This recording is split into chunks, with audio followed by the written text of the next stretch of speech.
हरे कृष्णा। तो श्रीमद् भगवद गीता का हम लोग चर्चा कर रहे हैं, भगवत प्राप्ति का। तो बहुत अच्छा आज टॉपिक है कि जो एक महान व्यक्ति होते हैं वो हर लोगों को रिस्पेक्ट करते हैं, आदर करते हैं और सबको अपना भाव व्यक्त करते हैं, दूसरों को आदान प्रदान करते हैं अपने से। तो इस प्रकार से श्रीमद् भगवद गीता अभी हम लोग पढ़ेंगे। श्रीमद् भगवद गीता का 8वां अध्याय का और श्लोक नंबर जो है 22 पढ़ेंगे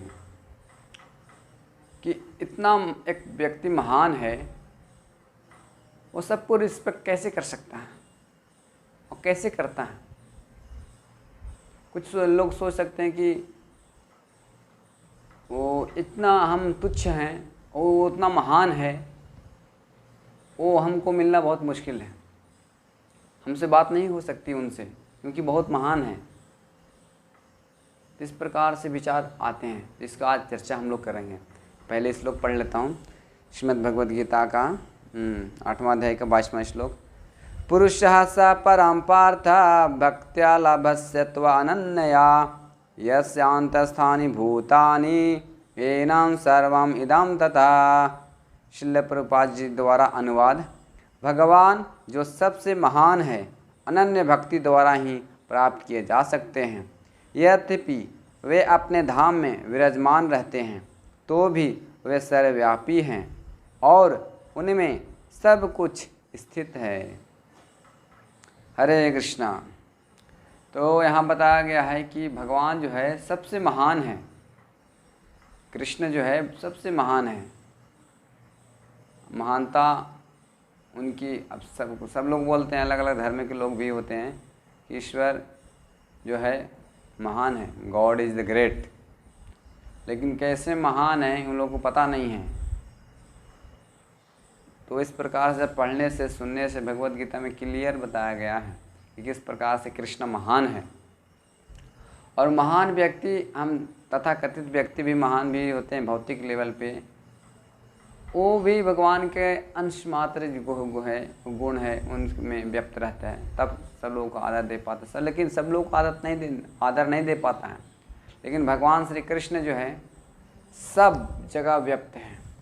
जैसे यहाँ श्लोक में आया है, येनं सर्वम् इदं ततम्, सब जगह व्यक्त हैं क्योंकि भगवान महान है और अपने धाम में रहते हुए भी वो भौतिक जगत में भी व्यक्त है अपनी शक्तियों के द्वारा। इसलिए हम लोग चर्चा कर चुके थे कि भगवान की 2 शक्तियाँ प्रमुख हैं, परा और अपरा। ऐसा उपनिषद में बताया गया है कि किस प्रकार से 2 शक्तियों है कि विविधे शक्ति शूयते, जो अपने विविध शक्तियों के द्वारा भगवान जो है सब जगह व्यक्त रहते हैं। तो और जब भगवान अपने धाम में रहते हैं तो अपने को विस्तार करते हैं। जैसे इधर तात्पर्य श्रील प्रभुपाद जी समझाए हैं कि उनके पुरुषोत्तम, त्रिविक्रम, केशव, माधव, अनिरुद्ध, ऋषिकेश, संकर्षण, प्रद्युम्न, श्रीधर, वासुदेव, दामोदर, जनार्दन, नारायण, वामन, पद्मनाभ आदि ये सब अपने अंश और कला अपने को विस्तार करते हैं। भगवान श्री कृष्ण भगवान एक ही हैं। जैसे और लोग संप्रदाय वाले बोलते हैं हिंदू धर्म में बहुत से भगवान होते हैं, लेकिन भगवान क्या है? भगवान एक ही हैं। लेकिन भगवान जो है अपने आप को शक्तियों के द्वारा, अपने अंश और कलाओं के द्वारा विस्तार करते हैं। तो ये है महानता उनकी, भगवान कृष्ण की। ये सब सुनते नहीं हैं, बस बोलते हैं महान है, लेकिन महान कैसे हैं समझना चाहिए। और एक समान व्यक्ति अपने आप को विस्तार नहीं कर सकता है। तो भगवान ही सारे, एक योगी भी है, यो भी विस्तार कर सकते हैं 9 रूपों में अपने आप को। लेकिन भगवान जो है अनंत कोटि विस्तार कर सकते हैं अपने आप को। तो उस महान व्यक्ति भगवान कृष्ण को हम कैसे प्राप्त कर सकते हैं और कैसे बात कर सकते हैं उनसे। अभी भौतिक जगत में हम किसी महान व्यक्ति या कुछ प्रचलित है, प्रसिद्धि है, तो एक तुच्छ प्राणी, एक सामान्य व्यक्ति उनसे मिलने के लिए कभी सोच भी नहीं सकता है। अगर सोच भी सकता है तो बहुत टाइम लगता है उसको बात करने के लिए, मिलने के लिए। फिर भी बहुत से उनको अड़चने आते हैं मिलने के लिए, चाहे बात करने के लिए, चाहे कुछ है उनके काम होंगे, तो इतने होते हैं दिक्कत एक महान व्यक्ति से मिलने के लिए। महान व्यक्ति सच बोले तो भगवान कृष्ण के भक्त है, वही महान कहलाता है। तथाकथित जो व्यक्ति होते हैं वो अपने आप को महान बोल सकते हैं, लेकिन वो असली महानता एक दिन ख़त्म हो जाती है। छिन्ने पुण्य विशंति लोके, वो जब पुण्य का उनके कर्म के हिसाब से जो मिला है पद, वो एक दिन ख़त्म हो सकते हैं। लेकिन कृष्ण जो है, कृष्ण के भक्त हैं, वो कभी ख़त्म नहीं होते हैं, वो हमेशा विराजमान रहते हैं अपने भगवान की सेवा में, भक्ति में। तो ये महानता है। जो भगवान की भक्ति भी करते हैं वो भी महान बन जाते हैं। जैसे श्रील प्रभुपाद जी कृष्ण भावनामृत का स्थापना किए और वो अपने कर्मों द्वारा, अपने चरित्र द्वारा सारे जगत में अभी पूजे जा रहे हैं। तो उनकी महानता है। क्यों? क्योंकि भगवान के उनके प्रसिद्धि को फैलाएं पूरे संसार में। तो जो कृष्ण भक्ति करते हैं वही महान बनते हैं और महान व्यक्ति को ही शरण लेते हैं। तो कृष्ण जो है यहाँ पे भगवान बताए गए कि महान है और उनको हम प्राप्त कर सकते हैं कैसे? भक्त्या लभ्यस्त्व अनन्या, केवल भक्ति के द्वारा हम प्राप्त कर सकते हैं उस महान चीज़ को हम। और भक्ति कोई बड़ी चीज़ नहीं है कि हम भक्ति करने के लिए बहुत बड़ा पैसे होने चाहिए, बहुत बुद्धि होनी चाहिए, बहुत पढ़ा लिखा होनी चाहिए, संस्कृत आनी चाहिए और बहुत शास्त्रों का ज्ञान होना चाहिए, खूबसूरत दिखना चाहिए। इस प्रकार से हम भगवान को प्राप्त कर सकते हैं। लेकिन नहीं, ऐसी बात नहीं है। भक्ति तो भगवान बोलते हैं पत्रम पुष्पम फलम तोयमेव विभक्ति प्रेक्षति, बोलते हैं कि पत्रम पुष्पम फलम तोयम। भक्ति इतनी सरल है, इतनी व्यवहारिक है कि कोई भी व्यक्ति प्राप्त कर सकता है और कोई व्यक्ति जो है भक्ति कर सकता है। न जाति का इसमें भेद है, न कोई पढ़ा लिखा का भेद है। भगवान से प्रेम करना है, सिर्फ प्रेम से ही भगवान को हम प्राप्त कर सकते हैं और भक्ति से ही प्राप्त। भक्ति मतलब बोले तो प्रेम पूर्वक।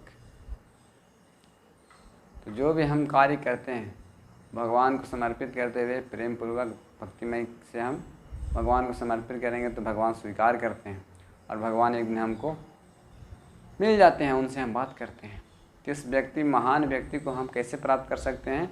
भक्ति के द्वारा।